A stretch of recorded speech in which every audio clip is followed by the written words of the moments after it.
Stephanie, thank you so much for joining us. As we start, can you talk a little bit about your current role? Sure. My name is Stephanie Broyles. I am the Chief Marketing Officer for Fidelis Cybersecurity. With that, encapsulates everything within marketing, product marketing, corporate marketing, analyst relations, PR, the gamut. So very busy and have a very strong team. I understand. And can you maybe talk a little bit about your career trajectory? How did you get into cybersecurity marketing? Sure, absolutely. 2008, I was working for CA Technologies, now Broadcom, and I was in a senior leadership marketing role, field marketing role, and they asked me to take on a segment, which was security. We also did a Layer 7 acquisition, and that's when I first, delved into incorporating an acquisition feature set into our, product line, if you will, and then building go-to-markets. So that's how I first got incorporated. Then, after I left CA Technologies, I kind of fell in love with the space. It's a very interesting space, always changing. It's a horizontal play, so it really doesn't matter what segment, they kind of come at you the same way.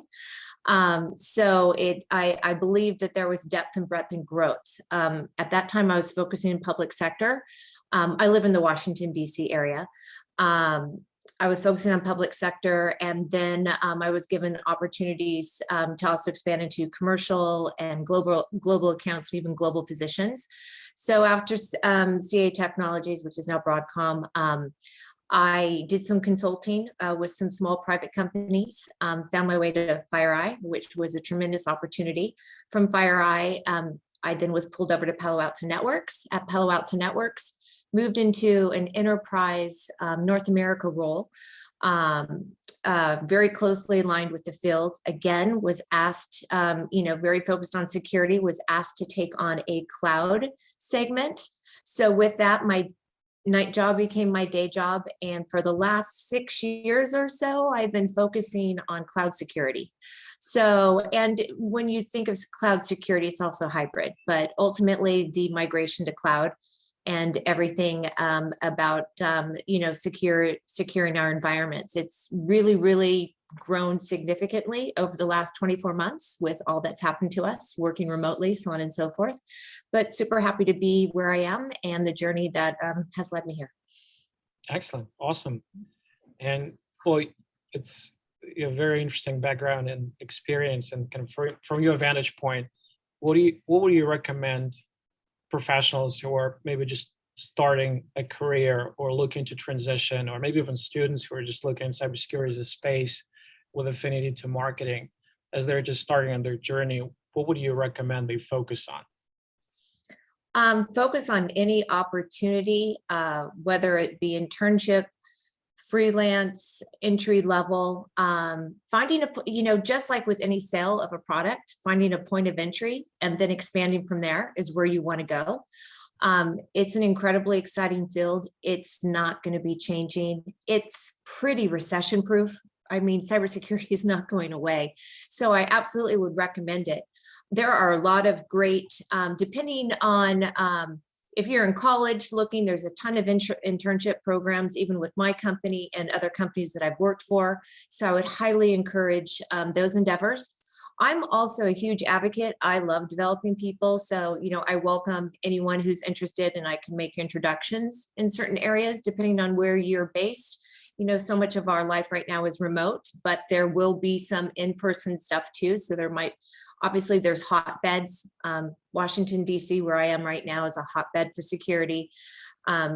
There's a ton of startup angles, in Utah, as well as the traditional California, Silicon Valley, but really you could be almost anywhere and make an impact. So hopefully that answers your question. Certainly. No, it's very helpful. And you mentioned that the world is changing constantly, so many different challenges. And with this, the world of cybersecurity marketing is changing as well, whether it's work from home. I don't know, we had RSA 2 years ago, and now it was supposed to happen in February, and now it's moved to June. Yes. For some reason, at the same time with Gartner event, I'm still not sure exactly. As well as AWS Reinforce is the 28th and No 29th way. of June. So June is like this huge Very- security month. Yeah, no, it's but with this kind of, we have a crystal ball, you can see into the future. What would be the top 3 themes for cybersecurity marketing 6 months from now, 12 months from now, kind of, and further? As far as themes, everything about cybersecurity, I believe, is around speed, visibility, and context. There are so many amazing tools out there, but and the security stack is getting, pretty tall. But the bottom line is, it's about providing context. There are preventive measures, but there's no such thing as preventive cybersecurity. We call it being active, proactive. But having the ability to identify and then be able to take action is the key part of cybersecurity. So I don't think the topics are going to change. With everything you're doing, you have to differentiate around those 3 concepts. How quick can you be in market, or how quick can you get your customer up and running? What visibility are you truly providing, and what context? Because it's got to be more than alert. It's the take action and what is the auto remediation that could be put in place. I understand. And as far as channels, I know we talked to a lot of executives, and you mentioned you wear a lot of hats, whether it's product marketing, and as far as where the business comes, what kind of channels are you focusing on? I know some organizations we're all inbound. Other organizations, well, we're really focused on face-to-face, and we host small-scale dinners with CISOs. Others rely on channel partners. So for you, and I know it's kind of a moving target a little bit, but between work from home and coming back from COVID, like what works for you now as far as marketing is concerned? Oh, sure. Absolutely. I think everyone has done a very big digital push. The key, though, is having, the right programs. So we do a lot of what has personally worked very well for Fidelis Cybersecurity, which is a smaller private equity owned security company. When I came on board, there was no digital strategy. So they had no inbound digital programs. Their website wasn't optimized. Additionally, we did not have a social sprint cadence going, or even a consecutive webinar series. So those were easily identified, and then we put those programs in motion. I'm very proud of the fact that when I came in, again, we're a smaller company. We had just about 6,000 followers on LinkedIn, and within these last 7 months, we're now right at 10, and we've been invited into the LinkedIn Live type programs that we can now blog on LinkedIn. So it's about really looking at what you have. We need top of funnel, right? It was about driving top of funnel for Fidelis Cybersecurity, but more importantly than just top of funnel, then what are the conversion tactics that we need to do along the way? That's when you get to the more one-to-ones, so on and so forth. To your point, the large venues like RSA, they've been pushed out. So we really haven't done a lot of in-person events, but what we're trying to do is get very creative. We're working with additional marketing programs like Sendoza and Reach Desk that allows us to really package a nice virtual experience for conversion tactics through the pipeline. So that's worked really well for us. Additionally, we have basically gift cards, for demos, so on and so forth. These aren't unique, but in the integrated mix of when you introduce the program, that's what becomes key. We have very set tactics between awareness, consideration, evaluation, and decision. So that's what we're doing. And so far, so good. It is driving up our engagement and ultimately pipeline. Excellent. Well, we again, from kind of our position, we talked a lot to cybersecurity executives, both practitioners and kind of advisors, consultants, and vendors, kind of on both sides of the table. And it seems one of the themes that we're noticing now is that if you look at the kind of buyer journey, problem aware, category aware, solution aware, vendor aware, and then the decision making, it seems that a lot of initial steps they happen in what some people call dark social, meaning private Slack channels, face-to-face conversations among peers that are not easily tracked by attribution software. So what are some of your thoughts on how to kind of get your message across and tell your story in some of those areas that may not be tech may not exist or very fine-tuned that can capture some of that, what you can probably call intent data that kind of happens on the early initial stages? Or maybe you're just focusing on, you mentioned top of the funnel and only identifying and talking to executives kind of they're ready to buy stage. What are your thoughts on Well, I would love to get that list of the ready to buy stage. Usually, you have to nurture it a little bit. What we try to do with everything we create bills and materials that give social cards, talk tracks, so on and so forth. So we can not control the message, but give bullet triggers that can be utilized that are going to reinforce our brand. So that's what we're doing. And, we use Marketo. There are many different marketing automation stacks out there, like, owned by Adobe now, Eloqua, so on and so forth, the HubSpots of the world. We're a Marketo shop. But, it's interesting. We just pulled together this attribution that pulls in. We use, our partner portal as Channeltivity. So I'm giving all these like endorsements for all these different companies, Channeltivity. And then we have an inside sales team that uses Loft. So what we do is we design, obviously we control everything that's on Channeltivity. We design all the talking points for our ISRs, which they do on Loft when they are doing their own outbound campaigns. And then we have a very focused, very targeted topic, because we're trying to weave a story and market that we then generate and launch from Marketo. So all of this together works to our advantage. We're doing partner enablement training. So everything that we do internally, we're a channel first. We want to be 100% channel, but we're a channel first organization. Mm-hmm. So with everything we do, we also package for our partners so that they simultaneously can be running alongside us, so we actively are working together. We can kind of keep pulse points across everything. So hopefully I answered your question, but really it's an orchestration. It's an orchestration. It's not focused in one area. It's really having the broader step back picture to make sure everything is working together. I see. It's interesting. So basically you are generating demand, but partners actually for the most part kind of fulfill. Yes, absolutely. We are generating demand and we are absolutely bringing in key partners in areas, with the thought process of if we give you one, you'll give us one, right? Because we want additional feet on the street. For sure. We're actually planning, one of the initiatives for this year, we're planning to conduct a survey among CISOs, well, not just CISOs, but senior cybersecurity executives. And it's essentially titled How CISOs Buy. And I think it's actually what I mentioned is we want to kind of put spotlight on this first initial stages. Where do they go for advice on, where do they get information? How do they educate themselves about cybersecurity problems existing or emerging?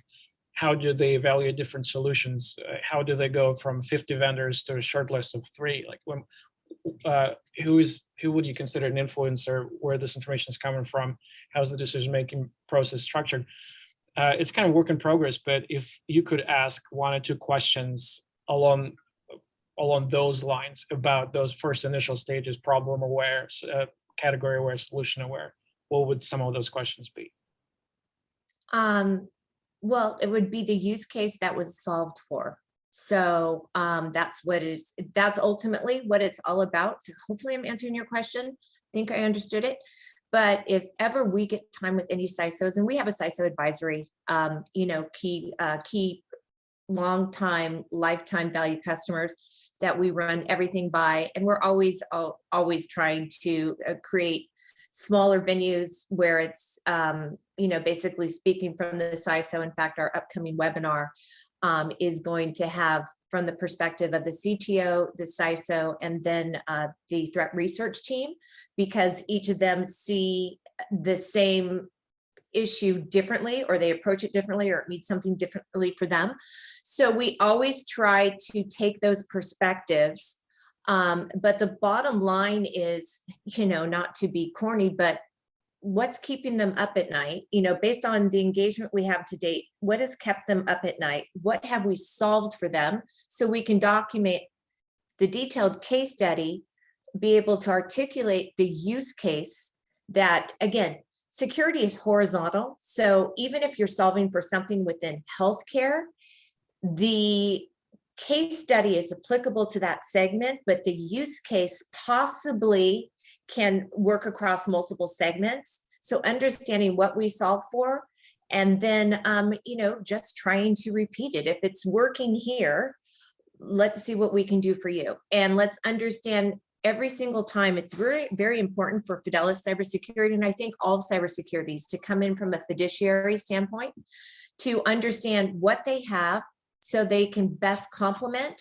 It's not about, it's not about Fidelis, it's about solving for, defeating the adversary. And your other competitive cybersecurity companies, in my mind, that's not the true competition. The adversary is the competition. So understanding what we're solving for is the main goal with any conversations with CISOs or any C titles. Makes sense. Well, it's kind of like what you mentioned. It's people are not buying a product; they're buying. There is a job It's to a be partnership. done. Yeah, but also they're addressing a problem. They want the problem to go away. Yep. It's a job to be done. And if the messaging is focused on the job to be done rather than on bells and whistles and buttons, I think that's kind of the message that probably resonates the most, because they obviously worry about themselves and their job and their org and their company, for which the solution is just kind of helping hand. That's great. Stephanie, probably the last question. I know different people define marketing differently, and some say that the job of marketing is to make sales easier, but often this relation between sales and marketing is not always kind of perfect. Sometimes incentives are different. What kind of your best practices, and how do you what would you recommend in terms of communication, incentive structure, goals, to make sure that both teams are kind of aligned and rowing in the same direction? Well, actually, a mentor said this to me very young. And marketing, if you're not carrying a bag, you're in support of those who are carrying the bag.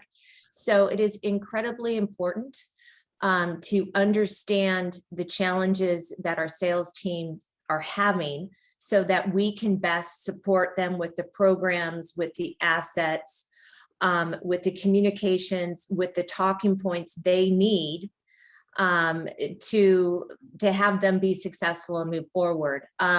Yes, it can be collaborative. It could sometimes be, confrontational. If only you said it this way, kind of thing, which is ridiculous.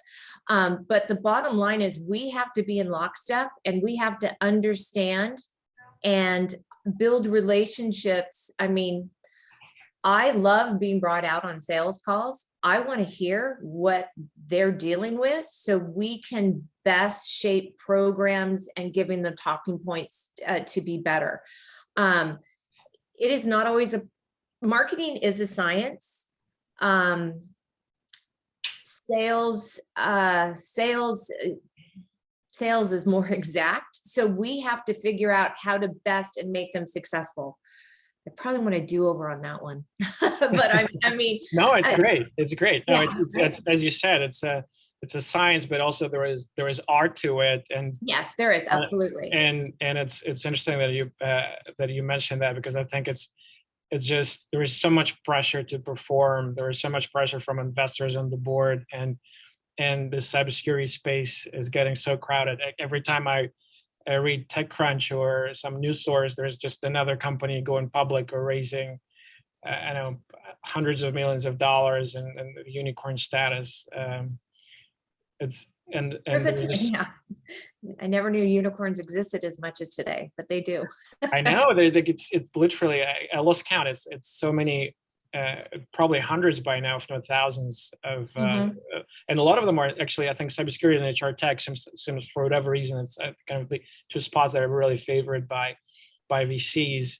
As we're kind of, I know we're coming up on time a little bit, but what's your kind of secret weapon in cutting through that noise and getting your message across to decision makers? You mentioned focusing on the use case and listening in on the conversations to kind of crystallizing the pain points of potential clients and putting this and weaving this in your story.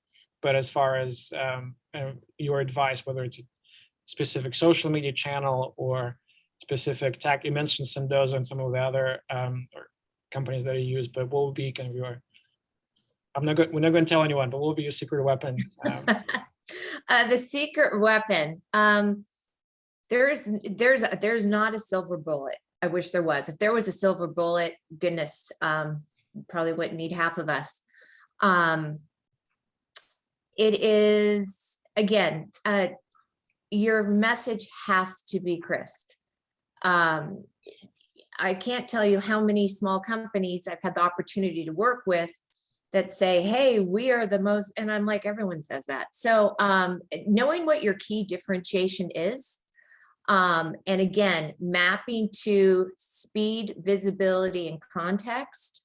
I will tell you, I operate quite a bit in the cloud right now. And so DevOps, if I could make you better, smarter, faster, if you can get your applications out in market, would you be interested in that? And if I could do that to you with this cost point, and we can turn it on within under an hour, would that be valuable to you?